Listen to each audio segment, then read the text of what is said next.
Dr. Ulka Malode, Department of Microbiology, Bajaj College of Science, Wardha. In the digital lecture series, today I will cover the topic Vitamin E. Vitamin E, also called as tocopherol, anti-sterility and fertility vitamin. It is a fat-soluble vitamin and first time discovered in 1920 by Matir and Conklin. Later on in 1936, it is extracted and named as a vitamin E. It is called as tocopherol because it is derived from the word tokos, childbirth, and phero, to bear. It is necessary for the male fertility and the reproduction process of female. Structurally and chemically derived from tocol and tocotrienol. This is the tocol nucleus, to which isoprenoid ring is attached to the carbon 2 position. It is unsaturated alcohol with the formula C29H50O2. General properties of vitamin E. As already told you, it is necessary for male fertility and birth process of female. It is a group of compound known as tocopherols and tocotrienols. 4 tocopherols and 4 tocotrienols. Tocopherols have different form like alpha, beta, gamma and delta. Among all these, alpha form is found to be most potent form. Tocopherols are soluble in fat solvents and destroyed by the action of oxidation and alkaline medium. The richest sources of vitamin E are the plant-based food and several vegetable oil including sunflower seed oil, cotton seed oil, corn oil, wheat germ oil. Several green leafy vegetables, nuts and oatmeals are also the richest source of vitamin, and also the food which is rich in unsaturated fatty acid. Good sources include egg, meat, chicken, liver, fish and broccoli. Normal concentration in blood is found to be 10 mg per liter. This is the recommended dietary allowances given by Board of Nutrition, which is variable from individual and based on the several age group and the gender. In infant, vitamin E required to the 0 to 6 months 4 mg per day, 7 to 12 months it required in 5 mg per day. Children with 1 to 3 years it is 6 mg per day. 4 to 8 years children of age group require 7 mg per day. 9 to 13 years require 11 mg per day. Adult, including both male and female, the same 15 mg per day vitamin E requirement is there. But in pregnant woman it is required 15 mg per day and lactating woman require 19 mg per day vitamin E. Next point is the absorption and storage. As it is a fat soluble vitamin, it has somehow indirect absorption as well as the flow of vitamin E to the various organs. It is first absorbed in intestine, then reaches to the lymph, and lymph then transferred to the bloodstream, and from bloodstream it reaches to the various organ. But for the transportation it requires several carrier proteins. It is absorbed in intestine with the help of bile and stored in liver and incorporated into lipoproteins. VLDL, that is the very low density lipoprotein, mitochondria, microsomes, fatty tissues and high concentration of vitamin E found in adrenals, pituitary, uterus and testes. Let us see the physiological functions of vitamin E. Directly or indirectly, vitamin E serves as an antioxidant. Antioxidants are a substance which neutralizes free radicals. And free radicals are the substance with an atom or a molecule that has one or more impaired electrons.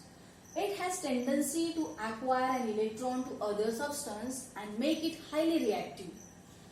Free radicals like OH- superoxide ion are formed during the action of several oxidoreductases enzymes like NADPH oxidase and cytochrome oxidase. Excess free radical leads chronic disease like heart disease, diabetes, cancer, aging, Parkinson's disease and Alzheimer's disease. It also causes damages to the DNA as well as the body protein. But vitamin E as an antioxidant scavenges these free radicals. It acts as a first line of defense against peroxidation of polyunsaturated fatty acid.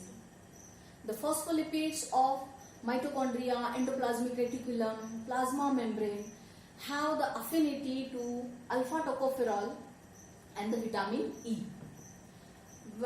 And then it is get concentrate at this site, and tocopherol here act as an antioxidant. It transfer the phenoxy side chain to the peroxy-free radicals of peroxidized polyunsaturated fatty acid and breaks the free radicals.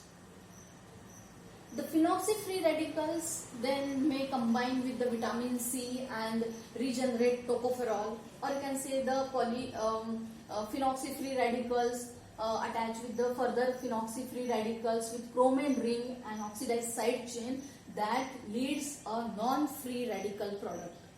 And thus oxidation product get conjugated with the glucuronic acid, which is then excreted in the bile.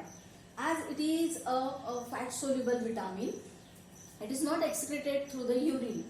Thus, the tocopherol can't be recycled, and tocopherol must then be replaced for its biological role. Vitamin E prevents peroxidative changes in the mitochondrial membrane. Vitamin E helps in maintaining the smooth translocation of phosphate ion in mitochondria and thus enhances the process of oxidative phosphorylation. In this diagram, we can see the free radicals which damage the phospholipids, but in presence of vitamin E, which acts as an antioxidant, it reduces it avoids the damage to the phospholipid caused due to the free radicals. Vitamin E acts synergistically with the selenium, a mineral which is required for normal functioning of pancreas as well as digestion process and absorption of lipid as well as vitamin E. As selenium is a component of glutathione peroxidase enzyme, it helps to destroy peroxides, and thus with the help of selenium, requirement of vitamin E can be minimized. Vitamin E along with glucose 6-phosphate dehydrogenase also help to remove and avoid the accumulation of hydrogen peroxide in erythrocyte, and thus it increases the lifespan of erythrocytes. It is closely associated with the reproductive function and prevents sterility. Vitamin E preserves and maintains germinal epithelium of gonads for proper reproductive function. Let us see the deficiency manifestation. If vitamin E is absent in diet, it causes several deficiency which may lead to serious illness in human being. It decreases the lifespan of erythrocytes, increase susceptibility of erythrocytes to the hemolysis by hydrogen peroxide in adults. Also, it causes anemia, edema and skin color alteration in infants after consumption of unsaturated oils. Creatinuria, blood deposition in malabsorption children is usually found in deficiency of vitamin E, and also it increases the consumption by skeletal muscle. It also causes hepatic necrosis, neurological disorders, muscular dystrophy, nocturnal muscle cramps, fibrocystic breast disease, atherosclerosis in human being.